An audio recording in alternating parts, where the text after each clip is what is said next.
अस्सलाम वालेकुम स्टूडेंट। जैसे कि आपको पता है कि हम जो वो BS17 मैथ्स लेक्चरशिप की तैयारी कर रहे हैं, तो मैथ्स लेक्चरशिप की तैयारी के लिए हमने स्टार्ट किया हुआ है रिंग एंड फील्ड थ्योरी। इसका हमने जो वो प्रीवियस लेक्चर में हमने इसका स्टार्ट लिया था, तो हमने रिंग एंड फील्ड थ्योरी के 10 MCQs देखे हैं। आज के लेक्चर में हम मज़ीद 10 MCQs देखेंगे। तो हमारे पास जितने भी पब्लिक सर्विस कमीशन के एग्ज़ाम्स हुए हैं, all public service commission exam, कौन कौन से पब्लिक सर्विस कमीशन के एग्ज़ाम्स हुए हैं हमारे पास, PPSC के, KPK के, SPSC के, BPSC के, FPSC के और AJK के, ठीक है। तो ये सारे के सारे जो एग्ज़ाम्स हुए हैं, इनमें जितने भी हमारे पास MCQs आ रहे थे, हमने उन सारे MCQs को जो कलेक्शन बनाई रिंग थ्योरी की, रिंग एंड फील्ड थ्योरी की, और हम जब उनके MCQs को डिस्कस करें। तो आज के लेक्चर में हम जब वो रिंग एंड फील्ड थ्योरी के MCQs को डिस्कस करेंगे, तो हमारे पास रिंग एंड फील्ड थ्योरी के MCQs कंप्लीट हो जाएंगे। फिर हम कोई और बुक नेक्स्ट जो है वो स्टार्ट करेंगे। तो हमने क्या करना है, देखिए यहाँ पर जो वो रिंग एंड फील्ड थ्योरी के MCQs को देखने से पहले मैं आपको एक चीज़ बताऊँ कि आपने मेरे चैनल को सब्सक्राइब करना है। वीडियो की सीक्वेंस के लिए आप प्लेलिस्ट पे जाएं। अगर आप को लेक्चर्स नहीं मिले या डिफ़िकल्टी हो रही है, तो आप ऑल पब्लिक सर्विस कमीशन के नाम से भी जो वो सर्च कर सकते हैं। इस टाइटल से आप सर्च करेंगे तो आपको वीडियो लेक्चर मिल जाएंगे, ठीक है। और उसके अलावा आप क्या करें, वीडियो अच्छी लगती है तो वीडियो को लाइक करें और शेयर मस्ट करें। हम मूव करते हैं MCQs की तरफ। तो देखें स्टूडेंट्स, हमारे पास आज के लेक्चर का फर्स्ट हमारे पास MCQs है। MCQs नंबर 11 जिसको हम डिस्कस करने लगे। MCQs नंबर 11 में हमारे पास क्या है, विच of the following is a field. इनमें से कौन सी फील्ड है, हमने बताना है इनमें से कौन सी फील्ड है। तो यहाँ पर सबसे पहले हम एक्सप्लेनेशन को डिस्कस करते हैं कि Q difference zero, option number B को हम डिस्कस करें। Q difference zero is not a field, ये फील्ड नहीं है, because will not form a group under addition, ये ग्रुप अंडर एडिशन नहीं बनाता क्योंकि इसके अंदर आइडेंटिटी एलिमेंट नहीं है, यानी कि ज़ीरो नहीं है। क्योंकि हम ज़ीरो निकाल के हमने बोला है Q डिफरेंस ज़ीरो, यानी कि Q से हमने ज़ीरो को निकाल दिया। उसके अलावा हमें इसको फील्ड चेक करना है, तो अगर ज़ीरो नहीं है इट मीन्स के एडिटिव आइडेंटिटी नहीं है। जब एडिटिव आइडेंटिटी नहीं है इट मीन्स के ये फील्ड नहीं है। इसी तरह Z is not a field because of ये डिवीजन नहीं है। तो आपके पास जी जब डिविजनिंग नहीं है तो ये फील्ड नहीं है। अब हम जब वो ये यानी कि ऑप्शन नंबर C भी फॉल्स होगी, ऑप्शन नंबर बी भी फॉल्स होगी। अब फील्ड की बात कर रहा था, तो फील्ड की सबसे पहले हम डेफिनेशन देख लेते हैं एंड देन हम G6 को देखेंगे, यानी कि ऑप्शन नंबर डी को देखते हैं। अगर ऑप्शन नंबर डी भी फॉल्स हो जाए तो फिर एक ही ऑप्शन बचती है, वो है ऑप्शन नंबर ए, तो वही करेक्ट हो जाएगी।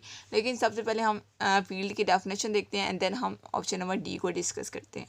तो देखिए, हम जब फील्ड की डेफिनेशन देखते हैं, कम्यूटेटिव डिविजनिंग इज़ अ फील्ड, यानी कि आपके पास कोई भी रिंग है वो कम्यूटेटिव भी होनी चाहिए और डिविजनिंग भी होनी चाहिए, देन आपके पास फील्ड बनती है। जबकि आपको पता है GP क्या है, is a field way P is prime.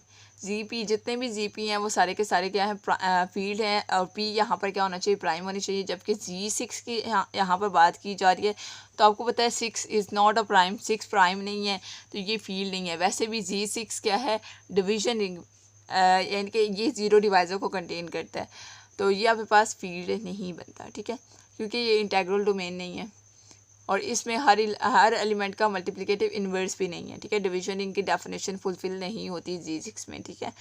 तो यानी कि G6 भी फॉल्स हो गया, तो इसलिए एक ही ऑप्शन बनती है, वो है ऑप्शन नंबर ए, तो उसी को हम करेक्ट बोलेंगे। तो MCQs नंबर 11 में हमने फील्ड का पूछा था कि कौन सी फील्ड है, तो ऑप्शन नंबर ए क्या है, करेक्ट ऑप्शन है, यानी कि ये आपके पास क्या है, फील्ड है, और जिसमें ए बी जो है एलिमेंट बिलोंग कर रहे हैं Q में से। अब यहाँ पे Q डिफरेंस ज़ीरो नहीं है, यानी कि यहाँ पे आइडेंटिटी एलिमेंट है इसके अंदर। तो ए बी जो है वो दो एलिमेंट है जो कि Q से बिलोंग कर रहे हैं, और उनमें ऑपरेशन किस टाइप के एलिमेंट हैं, a plus B square root of 2 type के। तो ये आपके पास फील्ड है। हम मूव करते हैं अपने नेक्स्ट MCQs की तरफ। नेक्स्ट हमारे पास MCQs नंबर 12 है, number of proper ideals of G17 में कितने नंबर ऑफ प्रॉपर आइडियल्स हैं, 0 है, 1 है, या 2 है, या 3 है। यानी कि 0 मीन्स के कोई भी प्रॉपर आइडियल नहीं है, 1 यानी कि एक प्रॉपर आइडियल है, 2 प्रॉपर आइडियल है, या 3 प्रॉपर आइडियल है। तो हम इसको चेक करते हैं कि यहाँ पे पास क्या है, अ फील्ड कंटेन्स। आपको पता है G17 क्या है, फील्ड है, बिकॉज ऑफ P क्या है, प्राइम है। Since G17 is a field, 17 is a prime. तो अब इतनी बात समझ लें। अब फील्ड का थ्योरम पढ़ते हैं। A field contains no proper non trivial ideal. Field कोई भी non trivial ideal, proper non trivial ideal को कंटेन नहीं करता, लेकिन फील्ड क्या करता है, a field contains only proper ideal, proper लेकिन ट्रिवियल, नॉन ट्रिवियल को कंटेन नहीं करता, सिर्फ ट्रिवियल को करता है। तो वहाँ पे पास क्या है, दिस वन आइडेंटिटी वाला है, एक ही है, यानी कि जिसके अंदर एक ही एलिमेंट है ज़ीरो, या आप इसको आइडेंटिटी एलिमेंट कह सकते हैं, ठीक है। क्योंकि हम जो वो एडिशन मॉडलो 17 को डिस्कस करें तो इसमें ज़ीरो क्या होता है, आइडेंटिटी एलिमेंट होता है। तो एक ही आपके पास प्रॉपर ट्रिवियल आइडियल है, यानी कि ऑप्शन नंबर बी क्या है, करेक्ट ऑप्शन है। यानी कि G17 कितने प्रॉपर आइडियल्स को कंटेन कर रहा है, कितने नंबर ऑफ प्रॉपर आइडियल्स हैं G17 के, एक, यानी कि ऑप्शन नंबर ए बी क्या है, करेक्ट ऑप्शन है। नेक्स्ट हमारे पास एमसीक्यूज नंबर 13 है, विच of the following is a division ring, इनमें से कौन सी डिवीजन रिंग है। तो सबसे पहले हम इसकी एक्सप्लेनेशन में देखते हैं डिवीजन की रिंग की डेफिनेशन क्या है। सबसे पहले हम फील्ड की डेफिनेशन पढ़ लेते हैं डिवीजन रिंग को पढ़ने से पहले, क्योंकि फील्ड की डेफिनेशन में डिवीजन रिंग आ जाती है। A commutative division ring is a field, यानी कि आपके पास कोई रिंग है जो कि कम्यूटेटिव भी होनी चाहिए और डिवीजन रिंग भी होनी चाहिए, तो देन आपके पास फील्ड बनती है, यानी कि दोनों क्वालिटीज़ अगर हों तो फील्ड बन जाती है। अब आपको पता है कि जी क्या है, फील्ड नहीं है, G is not a field because of G is not a division ring. हमने बताना था कि इनमें से कौन सी डिवीजन रिंग है, तो जी डिवीजन रिंग नहीं है, तो ऑप्शन ए तो क्रॉस होगी। सिमिलरली ई और G6 भी आपके पास डिवीजन रिंग नहीं है, तो ये दोनों भी ऑप्शन क्रॉस होगी। अब इसके लिए आप के पास डेफिनेशन क्या है, इफ़ ऑल, यहाँ पे पास इसकी डेफिनेशन है, डिवीजन रिंग की डेफिनेशन है, if all element of G, sorry all element of R, R आपके पास क्या है, रिंग है, रिंग के जितने भी एलिमेंट्स हैं with unity have multiplicative inverse, अगर हर एलिमेंट का मल्टीप्लिकेटिव इन्वर्स आपको मिले तो देन आपके पास जो रिंग होती है वो डिवीजन रिंग बन जाती है। लेकिन ई में, G6 में और जी में हर एलिमेंट का मल्टीप्लिकेटिव इन्वर्स आपको नहीं मिलता, इसलिए ये डिवीजन रिंग नहीं है। तो ये अगर ये डिवीजन रिंग नहीं है तो फिर कौन सी डिवीजन रिंग होगी, क्यू, क्यू डिवीजन रिंग है, क्योंकि क्यू क्या है, फील्ड है, क्यू फील्ड है, तो फील्ड है तो डिवीजन रिंग भी है, तो ऑप्शन नंबर सी क्या है, करेक्ट ऑप्शन है। नेक्स्ट हमारे पास एमसीक्यू नंबर 14 है, set of real, set of reals means के set of real numbers R is dash of the set of C of complex number. अब ये बात क्या कहना चाह रहे हैं, ये प्राइम आइडियल है, सब रिंग है, मैक्सिमल आइडियल है या आइडियल है। वो कह रहा है कि आर जो है वो सी में क्या है।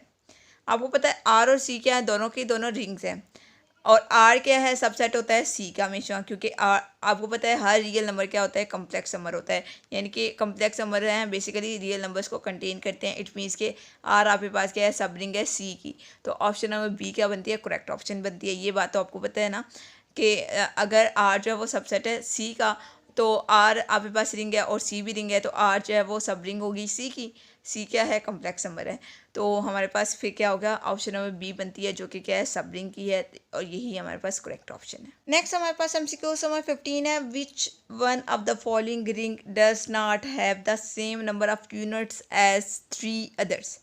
हमने बताना है इनमें से कौन, यानी कि इनमें से तीन ऐसे होंगी, तीन ऐसे ऑप्शन हैं जिनके यूनिट्स क्या हैं, सेम होंगे। अब हमने वो रिंग बतानी है जिसके यूनिट सेम नहीं है उन तीनों से, तो यानी कि तीन के सेम होंगे, जिन तीनों के सेम होंगे हम उनको निकाल के, ठीक है, उन तीनों को निकाल के जिसके सेम नहीं होंगे उसको हम टिक मार्क कर देंगे। यही बात की गई है ना, क्योंकि हमने बताना है कैसी रिंग बतानी है जिसके नंबर ऑफ़ यूनिट्स बाकी तीनों से सेम ना हो, डिफरेंट हो, ठीक है, टोटल नंबर ऑफ़ यूनिट्स। तो सबसे पहले हम यूनिट्स की डेफिनेशन देखते हैं, फिर हम इनके यूनिट्स देखते हैं कितने कितने यूनिट्स हैं, फिर हम इसको ऐड करते हैं, कैलकुलेट करते हैं, और फिर हम देखते हैं उनमें से कौन से ऐसे तीन ऑप्शन हैं जिनके यूनिट सेम हैं और कौन सा ऐसा एक ऑप्शन है जिसके यूनिट सेम नहीं है। तो देखिए स्टूडेंट, सबसे पहले हम जब वो यूनिट्स की डेफिनेशन देखते हैं कि a unit in R, ring R में यूनिट क्या है, इज़ एन एलिमेंट, कैसा एलिमेंट, ए है, यानी कि a unit in R is an element a. आपके पास रिंग आर में एक एलिमेंट ए जो कि यूनिट होगा, कब, such that there exist B, अगर वहाँ पे एग्जिस्ट करना चाहिए बी, और ए और बी का प्रोडक्ट इक्वल टू 1 आना चाहिए, तो वो जो एलिमेंट होगा वो बेसिकली क्या होगा, आपके पास यूनिट होगा उस रिंग आर का, ठीक है। अब यूनिट में देखें, यूनिट्स इन जी, जी के कौन कौन से यूनिट हैं, 1 और -1 है। यूनिट्स ऑफ जी फाइव की कौन कौन से यूनिट्स हैं, 1 2 3 और 4, ये 4 यूनिट है। इन दोनों को जी डायरेक्ट से हम G5 करें तो आपके पास टोटल कितने यूनिट बन जाते हैं, इसके 8 बन जाते हैं। अब देखिए इसी तरह से G6 की कितने यूनिट्स हैं 1 और 5 यानी कि 2 यूनिट्स हैं। तो जी डायरेक्ट सम G5 करें, सॉरी G6 करें, जी डायरेक्ट सम G6 करें तो आपके पास कितने यूनिट्स बन जाते हैं, इसके भी 2 हैं और जी के भी 2 हैं, तो 2 हो जाएगा, यानी कि आप इसको डायरेक्ट सम के करें, ऐड कर दें, सॉरी मल्टीप्लाई कर दें तो 4 बन जाएंगे। इसी तरह से G3 के कितने यूनिट्स हैं, 2 हैं, और जी यहाँ पर भी इसी तरह से आप डायरेक्ट सम में लिखें जी डायरेक्ट सम G3, तो जी इसके 2 हैं और इसके भी 2 हैं, तो इनको भी आप करेंगे तो 4 यूनिट्स बन जाएंगे। तो आप यहाँ पर इजीली देख सकते हैं। इसी तरह से ऑप्शन नंबर ए था जिसमें आपके पास जी डायरेक्ट सम जी था, तो जी के कितने यूनिट्स हैं, 2 ही हैं, तो 2 मल्टीप्लाई बाय 2 करेंगे तो 4 यूनिट्स बन जाएंगे। यानी कि जी प्लस सी के, जी डायरेक्ट सम 6 के और जी डायरेक्ट सम 3 के कितने यूनिट्स हैं, 4 यूनिट्स हैं। एक ही ऐसा ऑप्शन है, कौन सा है, जी डायरेक्ट सम G5, उसके कितने यूनिट्स हैं, 8 यूनिट्स हैं। तो हमने वो यूनिट्स बताने थे जो कि बाकी तीनों से डिफरेंट है, बाकी तीनों ऑप्शन से डिफरेंट होने चाहिए। तो 3 ऑप्शन ऐसे हैं जिनके यूनिट्स 4 हैं, तो एक ही ऑप्शन है वो क्या है, जी डायरेक्ट सम G5, जिसके यूनिट्स क्या हैं, 8 हैं, तो वही हमारे पास करेक्ट ऑप्शन होगा बेसिकली। तो देखिए हमने बताना था कि which of the following ring does not have the same number of units as 3 others. तीनों में से यानी कि ये तीनों ऐसे ऑप्शन थी जिनके यूनिट्स क्या हैं, 4 यूनिट्स हैं, ठीक है। लेकिन ये जो ऑप्शन है, ऑप्शन नंबर बी, इसके यूनिट्स कितने हैं, 8 हैं, तो यही आपके पास करेक्ट ऑप्शन है। यानी कि MCQ number 15 option number B क्या है, करेक्ट ऑप्शन है। नेक्स्ट हमारे पास MCQ नंबर 16 है, ring of integers has characteristics. Ring of integers की करेक्टरिस्टिक्स कितनी होती हैं, 1 होती हैं, 0 यानी कि नहीं होती, इन्फिनिटी होती हैं, या -1 होती हैं। तो इसकी डेफिनेशन हम पढ़ते हैं, पहले करेक्टरिस्टिक्स रिंग की डेफिनेशन पढ़ते हैं कि करेक्टरिस्टिक्स रिंग क्या होती है। The characteristics of a ring R is the least positive integer n such that nx equals to 0 for all x belong करना चाहिए रिंग में से। हमने कोई एलिमेंट लिया रिंग में से जो कि x एलिमेंट है, और हमने एक पॉजिटिव इंटीजर ले लिया n, जिनको हम मल्टीप्लाई करें और आंसर 0 आ जाए, तो ये आपके पास क्या है, करेक्टरिस्टिक्स ऑफ रिंग की डेफिनेशन है। आप इसमें देखिए कि हमने किसकी करेक्टरिस्टिक रिंग निकालनी है, रिंग ऑफ इंटीजर्स की, यानी कि जी की। If no such integers exist, अगर कोई ऐसा इंटीजर नहीं है जिस पे आंसर 0 आए, कोई ऐसा पॉजिटिव इंटीजर नहीं मिला जिसको आप x के साथ, x आपके पास रिंग का एलिमेंट है, उसके साथ मल्टीप्लाई करें और आंसर 0 आ जाएगा, और ये ऐसा इंटीजर अगर नहीं है तो देन आपके पास क्या होगा, R यानी कि रिंग का आपके पास कोई भी करेक्टरिस्टिक्स नहीं होगा, यानी कि 0 करेक्टरिस्टिक्स होगा। इसी तरह से रिंग ऑफ इंटीजर्स का भी कोई करेक्टरिस्टिक्स नहीं है, ऐसा कोई एलिमेंट नहीं मिलता जिसको आप मल्टीप्लाई करें और आंसर 0 आ जाए, ऐसा कोई पॉजिटिव इंटीजर नहीं मिलता। अगर हमें एक भी पॉजिटिव इंटीजर मिल जाता है जो इसको सेटिस्फाई करता है, तो हम बोलते हैं कि इसके पास कोई ना कोई करेक्टरिस्टिक्स है, 1 है, 2 है, 3 है, कोई भी किसी भी तादाद में। लेकिन ऐसा कोई पॉजिटिव इंटीजर नहीं है, तो इसलिए ऑप्शन नंबर बी क्या है, करेक्ट ऑप्शन है। यानी कि रिंग ऑफ इंटीजर यानी कि जी का कोई भी करेक्टरिस्टिक्स नहीं है। तो MCQ number 16 option number B क्या है, करेक्ट ऑप्शन है। नेक्स्ट हमारे पास MCQ नंबर 17 है, if A and B are 2 ideals, A और बी आपके पास 2 आइडियल्स हैं, आप रिंग आर के 2 आइडियल्स हैं, and A plus B is an ideal of R containing, किसको कंटेन करेगा, आपको उसने बता दिया कि ए और बी 2 आइडियल्स हैं रिंग आर के, और ए प्लस बी भी आइडियल है रिंग आर के। लेकिन ये जो ए प्लस बी जो आइडियल है, ये किसको कंटेन करता है, ए को कंटेन करता है, बी को करता है, या ए और बी दोनों को करता है, या किसी को भी नहीं करता। तो इसके लिए आपके पास एक वेल नॉन थ्योरम की स्टेटमेंट है जो कि हमने डोमेफिटा की बुक से ली है, ठीक है, डोमेफिटे इस बुक से लिया। अब इसके इस थ्योरम में हमारे पास क्या है, इफ़ ए एंड बी, इस थ्योरम की स्टेटमेंट के अकॉर्डिंग हम इस MCQs को सॉल्व कर रहे हैं कि आपके पास क्या है, ए और बी 2 आइडियल्स हैं किसी रिंग आर के, और देन ए प्लस बी क्या होना चाहिए, स्मॉलेस्ट आइडियल होना चाहिए आर का। ए प्लस बी क्या है, स्मॉलेस्ट आइडियल है आर का, जो कि कंटेन कर रहा है ए एंड बी दोनों को, ठीक है, यानी कि बोथ ए एंड बी को कंटेन कर रहा है ए प्लस बी, जो कि आपके पास आइडियल है रिंग आर का। तो ऑप्शन नंबर सी क्या बनती है, करेक्ट ऑप्शन बनती है। MCQ number 17 option number C क्या है, करेक्ट ऑप्शन है। तो नेक्स्ट हमारे पास MCQ नंबर 18 है, every integral domain can be embedded in the field of quotient, यहाँ पे पास बेसिकली वेल नोन थ्योरम है जिसके हम स्टेटमेंट पढ़ रहे हैं कि यहाँ पे पास कोई भी इंटेग्रल डोमेन है वो किस पे इम्बेड करती है, can be embedded in the field of, field कौन सी होनी चाहिए, क्वेश्चन की होनी चाहिए, आइडियल्स होना चाहिए यानी कि फील्ड ऑफ आइडियल्स होना चाहिए, फील्ड ऑफ प्राइम आइडियल होना चाहिए या नानाफीज होना चाहिए। तो यहाँ पे पास फील्ड ऑफ क्वेश्चन आता है यानी कि ऑप्शन नंबर बी क्या बनता है, करेक्ट ऑप्शन बनता है। ये भी हमारे पास एक थ्योरम है, थ्योरम की स्टेटमेंट है बेसिकली। तो हम इसको जो वो एज इट देखेंगे और ऑप्शन नंबर बी क्या बनती है, करेक्ट ऑप्शन बनती है। तो हमारे पास MCQs नंबर 19 है। MCQs नंबर 19 को डिस्कस करने से पहले आपको एक चीज़ बताऊं कि आपने क्या करना है, मेरे चैनल को सब्सक्राइब करना है ताकि आपका कोई भी लेक्चर मिस ना हो सके, क्योंकि हम इस टाइप के जो लेक्चर्स हैं, हम बेसिकली PPSC का एग्ज़ाम आने वाला है, इसके अलावा बहुत से डिफरेंट एग्ज़ाम्स इसी तरह से जो पब्लिक सर्विस कमीशन के एग्ज़ाम्स हैं आते रहते हैं। तो ये जो लेक्चर्स हैं ये स्टूडेंट की डिमांड पे हैं। बहुत से स्टूडेंट जो वो बुक वगैरह लेते हैं, परचेज़ करते हैं, तो बुक परचेज़ करने के बजाय आप इन लेक्चर्स को अगर ले लेते हैं, क्योंकि उन बुक्स में भी जो वो पास पेपर्स होते हैं, पास पेपर्स का सोल्यूशन होता है। तो आप बजाय बुक लेने के आप क्या करें, यहाँ से जो वो वीडियो वॉच करें और इसको नोट डाउन करें विद डिटेल एक्सप्लेनेशन, और आप इनको तैयार करें बजाय इसके कि आप बुक परचेज़ करें और फिर आपको बुक भी समझ नहीं आती, उसको समझने के लिए भी आपको जो वो टाइम लगता है और एफर्ट करनी पड़ती है। बजाय इसके कि आप ये सारा काम करें, आपको यहाँ पर डिटेल ईच एंड एवरीथिंग मैं आपको बता रही हूँ, तो आपने बस यहाँ से समझना है और नोट डाउन कर लेना है, तो आपके पास नोट्स बनते जाएंगे। और ये सारे के सारे जो MCQs हैं बहुत बहुत ज़्यादा इंपॉर्टेंट है।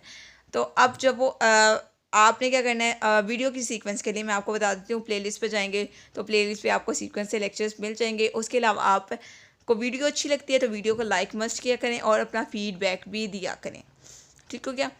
उसके अलावा आप क्या करें, फीडबैक देने के अलावा आप ज़्यादा से ज़्यादा शेयर करेंगे, क्योंकि हम स्टूडेंट की डिमांड पे इस टाइप के लेक्चर्स बना रहे हैं, तो सब स्टूडेंट को इन लेक्चर्स की ज़रूरत है। ओके, तो MCQs नंबर 19 को हम डिस्कस करते हैं। Ring which is not an integral domain, इनमें से कौन सी रिंग इंटेग्रल डोमेन नहीं है। तो आपको पता है, इसकी एक्सप्लेनेशन में हम सबसे पहले देखते हैं कि GP आपके पास क्या होता है, फील्ड होता है, where P is a prime. अगर कोई फील्ड है, GP अगर फील्ड है तो GP आपके पास इंटेग्रल डोमेन भी है। तो GP क्यों इंटेग्रल डोमेन है, क्योंकि GP के पास कोई भी ज़ीरो डिवाइज़र नहीं होता।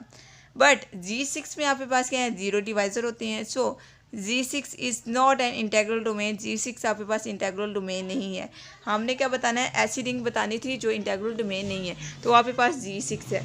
आप G5 में देखें और G7 में देखें, तो ये आपके पास यहाँ पे 5 और 7 दोनों क्या है, प्राइम है, यानी कि ये GP वाली कंडीशन को फुलफिल करते हैं, यानी कि G5 और G7 दोनों के दोनों क्या है, फील्ड है। अगर कोई फील्ड है तो इंटेग्रल डोमेन तो मस्ट होती है, ठीक है। तो यानी कि ये इनमें से कोई ऑप्शन और करेक्ट नहीं बन सकता था, एक ही करेक्ट ऑप्शन है जो कि ऑप्शन नंबर बी है, यानी कि MCQ number 19 option number B क्या है, करेक्ट ऑप्शन है। आज के लेक्चर का लास्ट MCQ है, MCQ नंबर 20 है। MCQ नंबर 20 में हमने क्या बताना है, number of zero divisor in the ring of modulo 7। Modulo 7 means के G7 की बात करें, G7 में कितने नंबर ऑफ डिवाइजर हैं, जीरो डिवाइजर हैं, ठीक है।